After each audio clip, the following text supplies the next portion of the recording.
I'd like to get something for you, Clark. Something really nice. All right, so beautiful Sunday morning.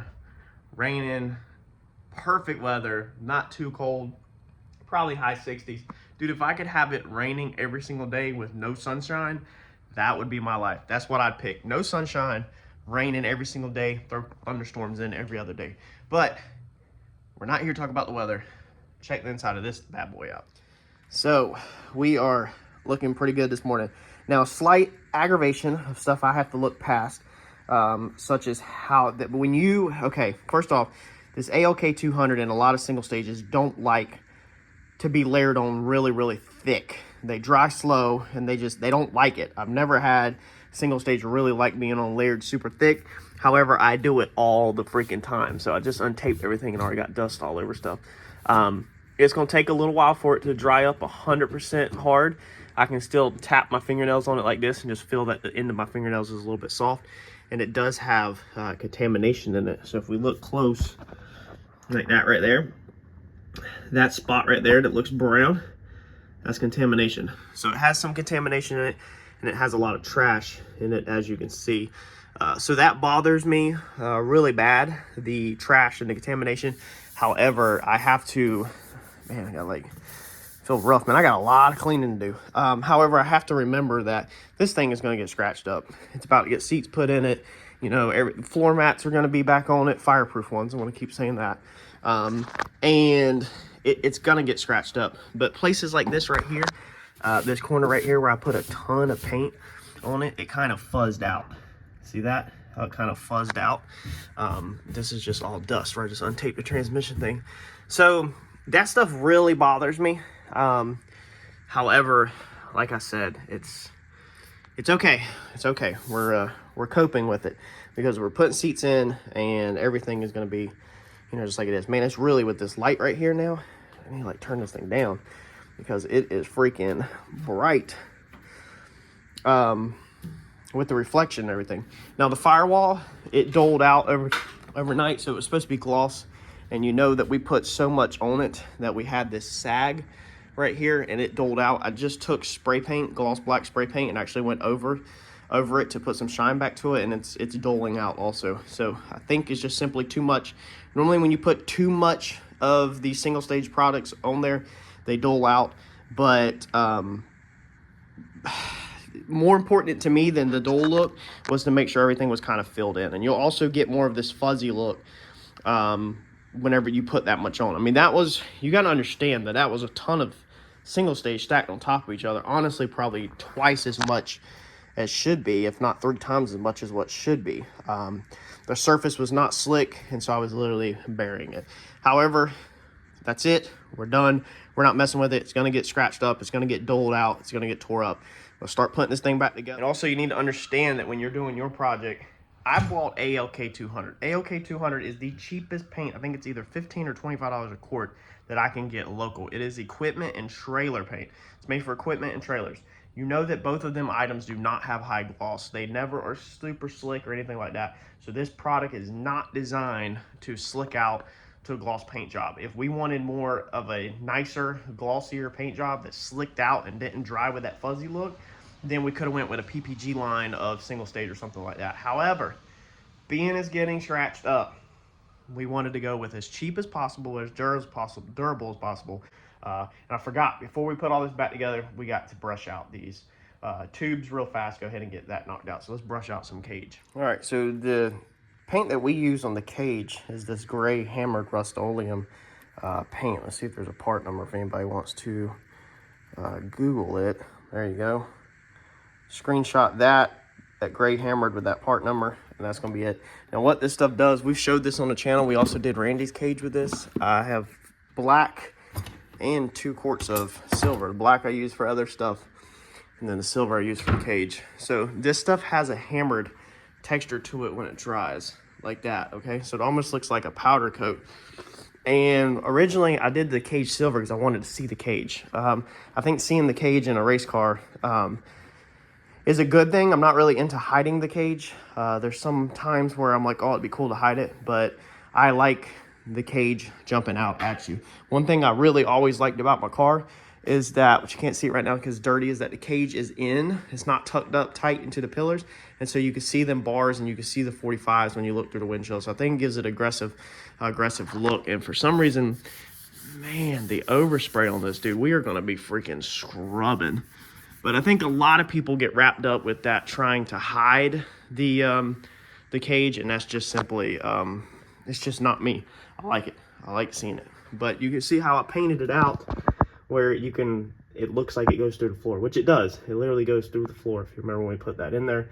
So I just did it right up to our seam sealer, where our seam sealer stops, and that helps highlight that bar and not make it disappear, where you can actually see that there's a bar down there. We could have easily just left that one black, but like I said, purposely do them silver so they pop so you can see them. For the overspray, we'll go ahead and touch on that because I'm sure we're going to get a comment on it. You can physically hear it. Like, it's pretty bad. We're going to wet sand and buff this car. It needed it anyway. That's the reason why I haven't been too picky about keeping this car covered up or protected. Of course, a lot of people, when you see working on cars, they always bag them, cover them up and everything like that. That stuff just gets in my way. I knew I wanted to wet sand and buff this car out anyway, or repaint some of these panels whenever I'm done. So I simply don't care, for lack of better terms. The windshield, you can hear it's got a little bit of grit on it. It's super easy to get off the windshield. You just take soap, water, and a razor blade, and it'll come right off, or paint thinner will wipe it right down. A lot of this will come right off. Whenever we wash this car, a lot of this grit will wash right off, and then everything else will buff out or whatever like that. I just simply, this car has been painted, I think, for like 3 years now, and I just literally just kind of am at the point where I don't care. I don't mind repainting panels to add some life back into them, or, you know, re-wet sand and buff anyway. So that's the only reason why I just wanted to make that clear. But if you're doing your project, you probably want to protect it, especially if you're working in a really tight enclosed area like this. It's time for this car to get a little bit of love. And so that little bit on there is not going to hurt at all when it's time to buff it. And you'll see. All right, got our board laid back in there. Got our wires all cleaned up. Basically, this is like what I did with John's car the other night. Just take your time and clean up your harnesses so that they flow all together and they don't look that bad. You can't really hide these much because of where they're at, but we can make them flow as best as possible. I had to re-drill a freaking nutsert, just my luck, go to put everything together, and the pedals nutsert wants to spin up top. So need to vacuum metal shavings back out of the car. Got to plug them in when we go up front. All right, so we got the shifter mount put in here. That's how it's gonna go. I had the seat put in here and I sat in there, and it just ended up perfect. That it was basically at the end of the tube and sitting all the way down, and that's like the perfect height. So this thing is way stronger than it was. The last one, as you remember, was mounted on this rink-a-dink mount onto the aluminum, and that was it. It was just held on there with rivets. So that is going to be it on the inside for a moment. I've got to do the trans-tunnel and all that. So for my firewall pass-through, where you have this hole right here in the center for the wires come through, we were using a split rubber grommet, however you say it. But somehow I drilled a bigger hole. So I used a 4.5-inch hole saw to drill that hole, meaning now this is trash. So that was a $25 mistake. So I just ordered another one that's actually 6 inches. It's not a split one, but it's another rubber style one like that with an 1.5 inch hole in the center, and it will cut it. So we gotta wait on that. But we're gonna change the stator in our torque converter. So we got the new one in from PTC. So I had asked them if I need to bend the pump fins in the torque converter, because you remember we did a whole video on loosening or tightening. I can't even remember which way it went on the pump fins, and told him to email me what I need to do.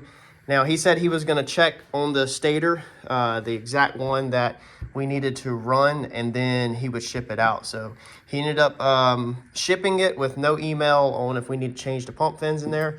So we're going to just leave them alone, let it ride. More than likely, this thing's going to have to come back out the car. Motor will have to come back out, or transmission have to come back out to make changes if it don't work, because we're just guessing. I gave them this time all of the information on the cams, the weight of the car, the RPMs that we're shifting at, everything, so that we can hopefully get a pretty good guess right out the gate. But we all know how this goes.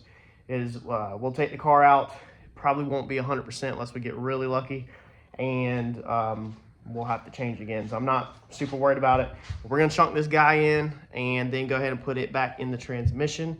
That way I'm ready to move forward with actually sitting the motor back in the car, so we can move forward with some of the other stuff. Yeah, go ahead and pull that off. I'm gonna take this cap off. I had to careful, there's an O-ring in there. You might have to take the flathead, flip it upside down. Yeah, just like that over there. All right, so it's another reason why I wanted to go in here, to make sure that I don't need to pick up another O-ring come Monday. This thing is a tight fit. I'll have to work that on.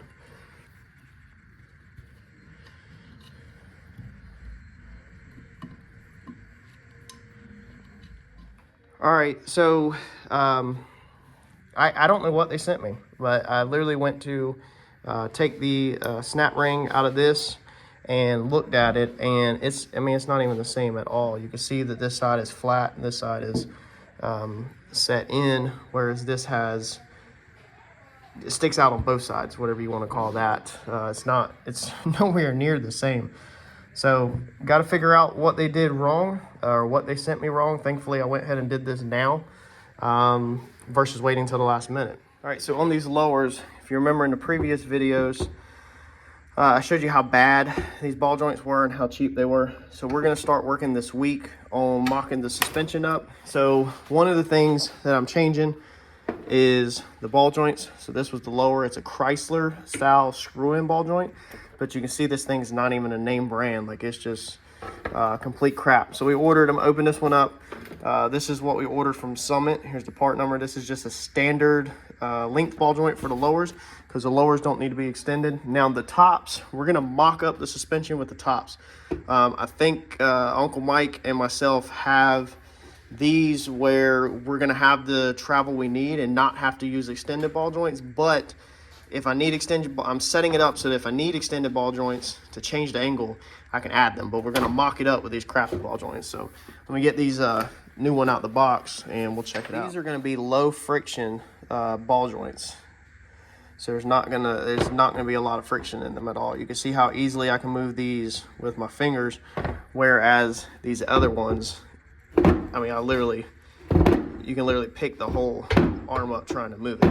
So them are used for you. These are too big. Oh, too big. All right, so looks like these are going back to Summit also. We're going to find out on the lowers exactly what these lowers are. So this was the style. I'm wondering if they used upper ball joints for the lowers. That might be what they did. So let me see if I can take apart one of these uppers and check, because they might literally, this kit might have just welded in the same lowers as the uppers. Normally them would be lowers, these would be uppers, but there's no telling. This is a knockoff kit off of eBay. It was called Corner Killer, the kit, and so there's no telling what they did, but let's see if we can figure it out. All right, so these are the uppers. Let's take this one out and see what is going on, if these are the same, which I assumed that they were the same, but the research I did, yep, that's what they did. The research I did said that your lowers should be different than your uppers. So they've literally used, on this kit uses uppers for all the way around for your lowers and your tops on the Corner Killer kit off eBay. So we are striking out pretty big today, including our upper tabs. I broke this one off, this tack weld. I remember what I did, I messed up. So these holes are 5/8 and I need 1/2 inch for the uppers. I've already ordered the Heim joints. My dad actually just got them screwed in, and we're not replacing the Heim joint. So if you watch the video on mocking up the front suspension, we tack welded them for a reason, and I didn't burn them in. We set our 4 degrees in them, but that was all we did. It was just literally just mock up to make sure that we were on the right path, and that's how we're gonna do it. So it was to show y'all how we did it. So we're reordering tabs, basically the same exact style, but instead of them being pointed on the top, they're just a traditional triangle shaped tab, but still 1/4 inch thick, 1/2 inch hole chassis tabs. So we're gonna get them ordered this afternoon. We've got the Heims for the upper and the lowers. I've got the ball joint situation sorted out on the lowers only.